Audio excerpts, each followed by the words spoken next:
இந்த விஜய் வந்து ரொம்ப ஆபத்து. இவன் மற்றவங்களுக்கு அட்வைஸ் கொடுக்குறான். தட் இஸ் பெண்கள் மகளிர் தினத்தன்று இந்த மாதிரி தான் பெரிய பாதுகாப்பு பெண்களுக்குன்னா, இவன் ஒரு பொம்பளை பொறுக்கி. இந்த பொம்பளை பொறுக்கியை நீங்கள் தேர்ந்தெடுத்தா அந்த கட்சியில் இருக்க பொம்பளைங்களுக்கு அறிவு இருக்குதோ இது இருக்குதோ தெரியாது. பட் மற்ற பெண்கள் கொஞ்சம் யோசிங்க. இந்த மாதிரி ஒரு தீய சக்தியெல்லாம் நம்மளுக்கு ஒரு தலைவரோ இல்லாட்டி ஒரு சிஎம்மாக வந்தால் நாடு எப்படி குட்டி சேவர் ஆகும்னு சொல்லி.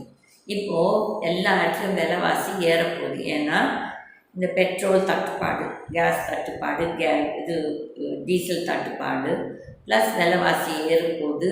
அதுக்கப்புறம் பிரச்சனைகள் வரப்போகுது. இது தேவையா?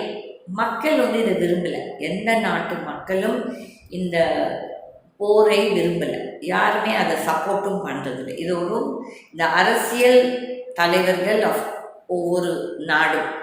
இதில் நம்ம நாட்டு மிஸ்டர் மோடி 2 நாளுக்கு முன்னால் போய் அங்கே இஸ்ரேலில் எதுக்கு போனாரோ தெரியல. ஆனால் அவர் இன்றைக்கி இந்த மகுடி ஊட்டினா அந்த பாம்பு இப்படின்னு சுத்தம் இல்லை, அந்த மாதிரி இப்போ அவர் ட்ரம்ப் சொல்கிறதுக்கெல்லாம் ஆடிட்டுருக்கிறார்.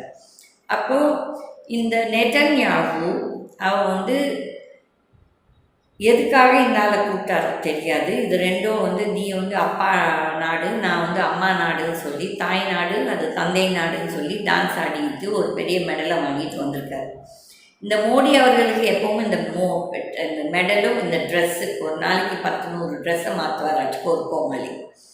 அப்போ இவங்கெல்லாம் இந்த நாட்டுக்கு நல்லவங்களானா கிடையாது. அதில் இது யார் மேலே தப்பு? மக்கள் மேலே தப்பு. யார் தேர்ந்தெடுத்தோம்? அவங்களே நம்ம தான் தேர்ந்தெடுத்தோம். அப்போ இதெல்லாம் நம்மளுக்கு ஒரு நல்ல பாடம் கற்றுக் கொடுக்குது. இல்லாட்டி வாழ்க்கையே என்னமோ ஒரு பாடம். அது எப்படியெல்லாம் நம்மளுக்கு பாடம் கற்றுக் கொடுக்குதுன்னு சொல்லிட்டு நம்ம இதெல்லாம் இந்த நிகழ்வுகளை பார்த்து நம்மளாம் திருந்துடும்.